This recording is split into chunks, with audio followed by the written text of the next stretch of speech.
Hello everyone, myself C Kajal Tirolia. Welcome to our YouTube channel. हमारा आज का जो सेशन है वो बेसिकली पंजाब यूनिवर्सिटी चंडीगढ़ के लिए है। That is Punjab universities common entrance test के लिए हम लोग बात करेंगे 2021।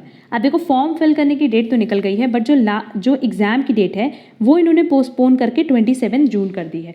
पहले बेसिकली 12 एंड 13 जून को एग्जाम कंडक्ट होने थे, बट ड्यू टू पैंडमिक ये डेट एक्सटेंड होकर के दैट इज पोस्टपोन होकर अब 27 जून हो गई है। आज की क्लास में हम लोग जो पूरा डिस्कशन करने वाले हैं वो बेसिकली इनके एमकॉम के दो कोर्सेज पे है, एक बिजनेस इकोनॉमिक्स पे एंड एक ऑनर्स पे।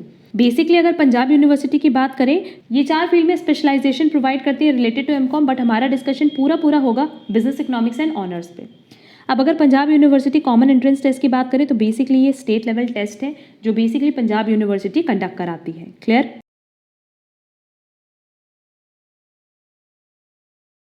सबसे पहले देखो हम लोग बात कर लेते हैं कि नंबर ऑफ सीट्स कितनी अवेलेबल है एमकॉम बिजनेस इकोनॉमिक्स पे एंड एमकॉम ऑनर्स में।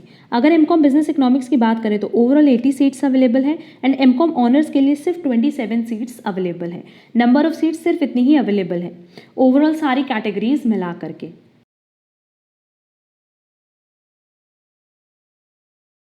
अब हम लोग बात कर लेते हैं एलिजिबिलिटी कंडीशन की एंड क्या स्कीम ऑफ टेस्ट है, मतलब कि क्या आपको एटलीस्ट डिग्री चाहिए अगर आपको एमकॉम के लिए अप्लाई करना है तो, एंड एग्जाम में कितने क्वेश्चंस आते हैं, किस पैटर्न पे आते हैं। सबसे पहले हम लोग बात करेंगे एमकॉम बिजनेस इकोनॉमिक्स की। अब देखो बिजनेस इकोनॉमिक्स के लिए अगर आपको अप्लाई करना है तो नो डाउट आपके पास बीकॉम की डिग्री होनी चाहिए।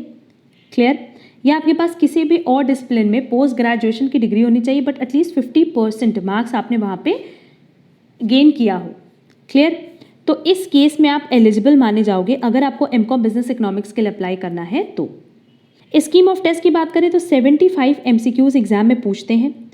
ये एमसीक्यूज बेसिकली बेस्ड होते हैं इकोनॉमिक्स एंड कॉमर्स पे एंड ओवरऑल हमें जो टाइम पीरियड मिलता है वो 90 मिनट्स मिलता है इन 75 एमसीक्यूज को कवर करने के लिए। अब वैसे अगर हम लोग ऑनर्स की बात कर लें तो ऑनर्स में कई सारी एलिजिबिलिटी है कि आपके पास बीकॉम ऑनर्स या बीबीए की डिग्री हो, बट एटलीस्ट 45% आपको मिला हो, ग्रेजुएशन आपने किया हो विद ऑनर्स इकोनॉमिक्स में, मैथमेटिक्स, स्टैटिस्टिक्स या कॉमर्स में, और उसमें भी एटलीस्ट आपके 45% हो, तो इन दोनों ही केसेस में आप एलिजिबल हो एमकॉम ऑनर्स के लिए अप्लाई करने को। बट जो इनका स्कीम ऑफ टेस्ट है उसमें 90 मिनट्स मिलते हैं, बट टोटल 85 एमसीक्यूज आपको अटेम्प्ट करने होते हैं। क्लियर? ये 85 MCQs accounting, management, laws and economics से रिलेटेड होंगे और हर एक क्वेश्चन 1 मार्क्स का होगा। बट अब ये जो 85 मार्क्स है, क्या इसके बेसिस पे आपका एडमिशन होगा? नहीं, बाकी 15 मार्क्स आपको मिलेगा personal interview plus GD round का।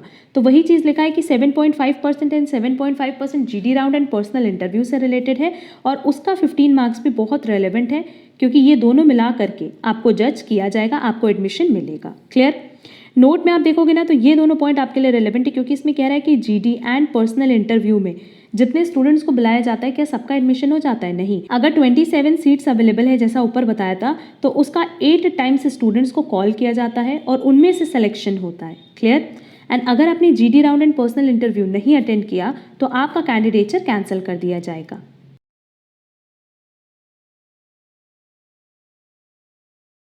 ये एक पॉइंट देख लो जो कि बहुत इंपॉर्टेंट है क्योंकि बहुत सारे स्टूडेंट बोलते हैं कि मैम कैटेगरी वाइज कितनी सीट्स अवेलेबल है। तो यहाँ देखो एक ओवरऑल एग्जाम्पल लेके बताया गया कि अगर इफ इन केस मान लो किसी कोर्स के लिए 35 सीट्स अवेलेबल हैं तो उन 35 में से 19 जनरल कैटेगरी के लिए, 5 एससी, 3 एसटी एंड बाकी 2 2 2 2 1 1 ये अदर कोटास के लिए है। क्लियर? तो इस तरीके से ओवरऑल सीट्स का डिस्ट्रीब्यूशन होना है।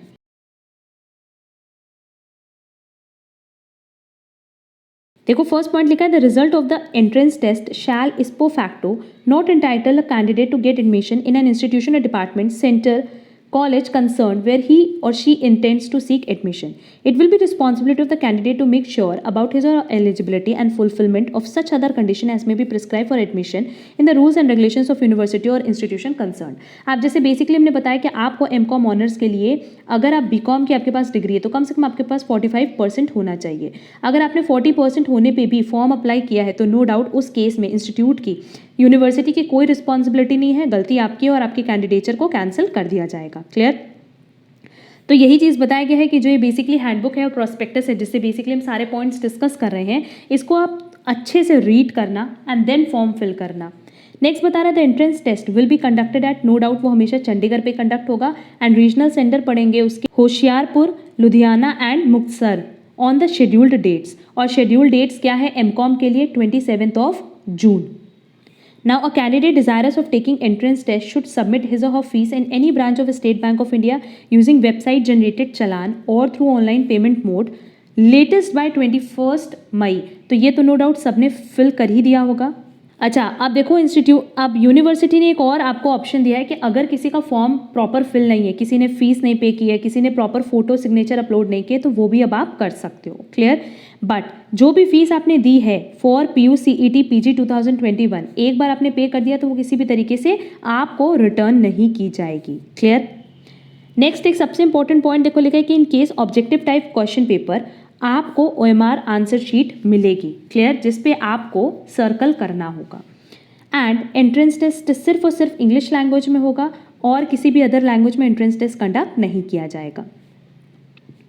In case of objective type question paper, the candidate shall be required to hand over the question booklet and OMR answer sheet to the center superintendent। मतलब आपको क्वेश्चन पेपर भी hand over करना होता है और answer sheet भी hand over कर देनी होती है। The candidates shall be required to hand over their OMR answer sheet and the question paper in the full to the centre superintendent. मतलब आप कोई भी पेज घर नहीं लेकर के जा सकते, आपको सब कुछ वहाँ हैंड ओवर करना होता है। नेक्स्ट सबसे इंपॉर्टेंट पॉइंट कि जो कैलकुलेटर का यूज़ है क्या वो अलाउड है? नहीं, वो अलाउड नहीं है। क्लियर। अगर किसी भी तरीके से लॉग से रिलेटेड क्वेश्चन पूछेगा तो वो नो डाउट यूनिवर्सिटी आपको लॉगरिथम टेबल प्रोवाइड करेगी। If any candidate who submit 2 online entrance test form for the same course, his or her candidature shall be considered only on the basis of one form। ये तो clear है कि आप भले 10 form भर लो but ultimately आपको एक ही form पे एलिजिबल माना जाएगा। अब कुछ बहुत important point exam point of view से, the candidates must bring their own stationery items जैसे ब्लैक जेल पेन। किसी से भी वह मांग करके टेस्ट देना अलाउड नहीं है और एग्जाम में आप किससे सर्कल फिल कर सकते हो? ओनली ब्लैक जेल पेन से। इन case of objective type question rough work के लिए आपको पेपर दिया जाएगा, दैट इज स्पेस प्रोवाइड होती है। आप OMR शीट में ही रफ वर्क नहीं कर सकते। Clear. In case of objective type question papers having OMR sheet there shall be negative marking for wrong answers, that is marks will be deducted for wrong answers. If for each correct answer 1 marks अगर आपको मिल रहे हैं तो correct incorrect के लिए कितना मिलेगा? 0.25। Clear. तो अभी ऊपर हमने MCOM के लिए बताया कि एक बिजनेस इकोनॉमिक्स में 75 मार्क्स के क्वेश्चंस आएंगे, 75 क्वेश्चंस आएंगे एंड ऑनर्स में 85। तो दोनों ही केसेस में ना 1 मार्क्स ईच क्वेश्चंस थे। तो इसका मतलब कि अगर हम रॉन्ग क्वेश्चन करके आए तो हमें नेगेटिव मार्किंग अलॉट की जाएगी कितनी? 0.25। क्लियर। नेक्स्ट, किसी भी तरीके से आपने एक बार पेपर सबमिट कर दिया तो उसका रीवैल्यूएशन, रीचेकिंग, रीअसेसमेंट नहीं पॉसिबल है। बहुत बार स्टूडेंट कहते हैं ना मैम हम 85 क्वेश्चन अटेम्प्ट करके आए हैं और उसमें हमें 70 तो मिलेगा ही मिलेगा। इन फ्यूचर अगर आपको 40 भी मिलता है तो आप उसके लिए कहीं पे भी कुछ अप्लाई नहीं कर सकते। Clear. Next, in case of objective type question papers, a candidate must ensure that the answers to the questions are attempted on the specifically prescribed OMR sheet only। मतलब OMR आंसर शीट पे ही आपको answer tick करना है, कहीं इधर उधर answer sheet नहीं टिक करना है। Clear. Candidate securing equal marks in the final merit list. मतलब अगर आपका सिलेक्शन हो जाता है तो उस केस में आपके पास ये सारे के सारे सर्टिफिकेट्स अवेलेबल होने चाहिए। बेसिकली BCom का, क्लास 12th का, and if 2 or more candidates secure equal marks in A or B above, candidates senior in age shall rank higher in order of merit। ये भी याद रखना कि अगर एक ही रैंक पे 2 लोग हैं, लेट्स से 2 लोग सेकंड रैंक होल्ड कर रहे हैं, तो BCom का सर्टिफिकेट, क्लास 12 का सर्टिफिकेट और साथ ही साथ आपको एज सर्टिफिकेट भी देना होगा। क्लियर। यहाँ देखो क्वेश्चन नंबर 22 में स्पेशली बोला है कि जो एडमिशन है वो सिर्फ और सिर्फ आपके रिलेटिव मेरिट लिस्ट पे होगा और किसी भी वे में आपका एडमिशन नहीं होगा। आप जिस दिन एग्जाम देने जाओगे उस दिन आप mobile phone, pager, wireless set, scanner, pen scanner, camera कुछ भी ऐसा नहीं ले जा सकते क्योंकि ये सारी चीज़ें आपके एग्जाम्स में अलाउड नहीं है। किसी भी तरह का कोई ईटेबल्स या ड्रिंक्स भी आप नहीं ले जा सकते। क्लियर। पॉइंट नंबर 33 इंपॉर्टेंट है क्योंकि कह रहा है कि यहाँ पे आप एंट्रेंस टेस्ट के लिए सिर्फ तभी जा सकते हो जब आपके पास एडमिट कार्ड होगा। अगर आपने एडमिट कार्ड अपने साथ नहीं रखा है तो आपको एग्जाम देने के लिए नहीं दिया जाएगा। जब रिजल्ट डिक्लेयर होगा तो रिजल्ट के लिए ये लिंक दी है, इस लिंक को क्लिक करके आप अपने रिजल्ट को चेक कर सकते हो। अब देखो क्वेश्चन नंबर पॉइंट नंबर 37 में कह रहा है कि 22 जून को इनकी प्लानिंग थी कि ये सारे आंसर्स पुट कर देंगे वेबसाइट पे, बट अब ये नहीं पॉसिबल है क्योंकि 27 जून को तो ये पेपर कंडक्ट कर रहे हैं। यहाँ लिखा है कि जो फाइनल डेट है एडमिट कार्ड अवेलेबल होने का वो था 7 जून, क्योंकि तब पेपर कब कंडक्ट होना था? 12 जून। तो ये याद रखना कि 1 हफ्ते पहले आपको आपका एडमिट कार्ड मिल जाना है। 1 हफ्ते पहले आप अपना एडमिट कार्ड डाउनलोड कर सकते हो with the help of login ID and password. No separate result card will be issued, कहीं अलग अलग इशू नहीं होना है, सब कुछ आपको क्या मिलेगा, वेबसाइट पे ही मिलना है। क्लियर। एंड ये सारे इंपॉर्टेंट कॉन्टैक्ट नंबर्स दिए हैं। अगर आपको अपने एग्जाम से related that is common entrance test से रिलेटेड कोई भी क्वेरी हो तो आप इन कॉन्टैक्ट नंबर्स पे कॉल कर सकते हो।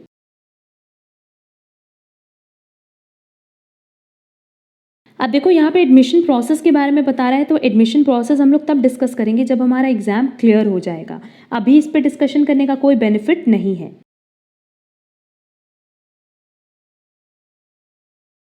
अब ये सबसे इंपॉर्टेंट पॉइंट कि आपको आंसर शीट में जो OMR शीट दी जाएगी उसमें किस तरीके से आंसर लगा करके आना है। देखो लिखा है all questions are to be attempted on the answer sheet as per instructions.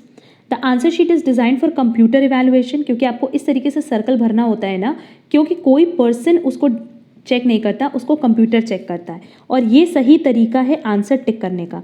ये देखो इस तरीके से जो दिया हुआ है इस तरीके से आप आंसर मत टिक करके आना, क्योंकि उस केस में ना आपको नेगेटिव मार्क्स ही मिलना है।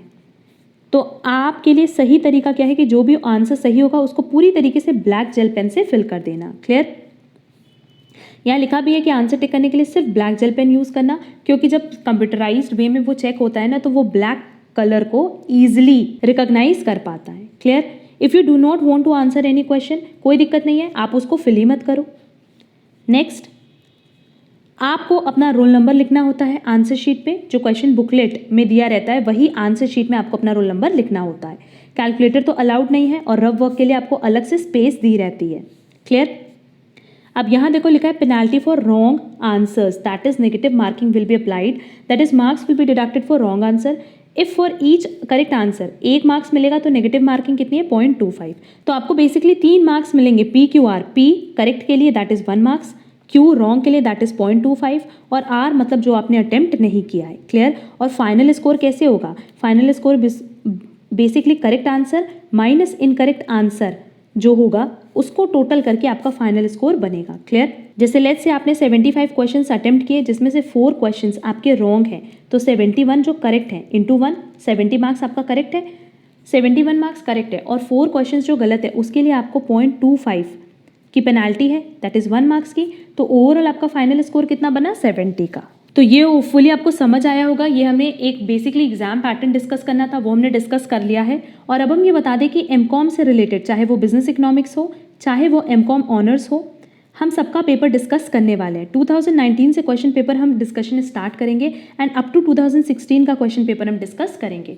सबकी क्लास हम बहुत जल्दी अपलोड करेंगे क्योंकि एग्जाम आपका 27 जून को ही है एंड होपफुली 27 जून को यूनिवर्सिटी एग्जाम कंडक्ट करेगी। अब देखो यहाँ पे कुछ सैम्पल क्वेश्चंस यूनिवर्सिटी ने प्रोवाइड किए हुए हैं और इन सैम्पल क्वेश्चंस पे हम डिस्कशन करेंगे जब हम 2019 का क्वेश्चन पेपर डिस्कस करेंगे।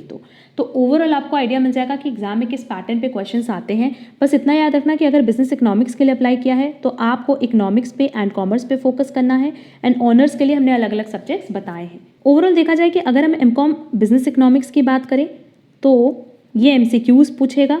ओवरऑल 75 MCQs होगा। हर एक करेक्ट क्वेश्चन के लिए 1 मार्क्स अलॉट किया जाएगा एंड नेगेटिव मार्किंग कितनी है 0.25 की। ये क्वेश्चंस कंप्लीट करने के लिए आपको 90 मिनट्स का टाइम दिया जाएगा एंड जो ओवरऑल सब्जेक्ट है वो है इकोनॉमिक्स एंड कॉमर्स, जो कि आपके ग्रेजुएशन लेवल इकोनॉमिक्स और कॉमर्स सब्जेक्ट हैं उसी से यहाँ पे क्वेश्चन बनेगा। एंड एमकॉम ऑनर्स की अगर हम बात करें तो इसमें भी हमसे MCQs ही पूछेगा। ओवरऑल 85 MCQs होगा। हर एक करेक्ट करने पे आपको 1 मार्क्स मिलेगा एंड नेगेटिव मार्किंग 0.25 की है। यहाँ पे भी ओवरऑल 90 मिनट्स आपको मिलने वाला है सॉल्व करने के लिए। एंड यहाँ पे जो सब्जेक्ट्स डील किए गए हैं वो है accounting, management, laws and economics. Basically ये वही सब्जेक्ट्स हैं जो आपके BCom में डील किए गए हैं। क्लियर। तो ये ओवरऑल हमारा एग्जाम पैटर्न था। नंबर ऑफ सीट्स पे हमने डिस्कस कर ली, तो जितना भी रेलेवेंट पॉइंट था वो सारा हमने डिस्कस कर लिया। अगर आपको Punjab university common entrance test 2021 से रिलेटेड कोई भी प्रॉब्लम हो तो आप कमेंट बॉक्स में कमेंट करके पूछ सकते हैं एंड हमने टेलीग्राम की लिंक भी दी है जहां आप हमसे डायरेक्टली कनेक्ट कर सकते हो। हमने एमकॉम एंट्रेंस एग्जाम के लिए ऑलरेडी बहुत टाइम से प्रिपरेशन स्टार्ट कर रखी है, जिसके लिए हमने WhatsApp group and Telegram channel भी बनाया है। सबके लिंक आपको डिस्क्रिप्शन बॉक्स में दी गई है।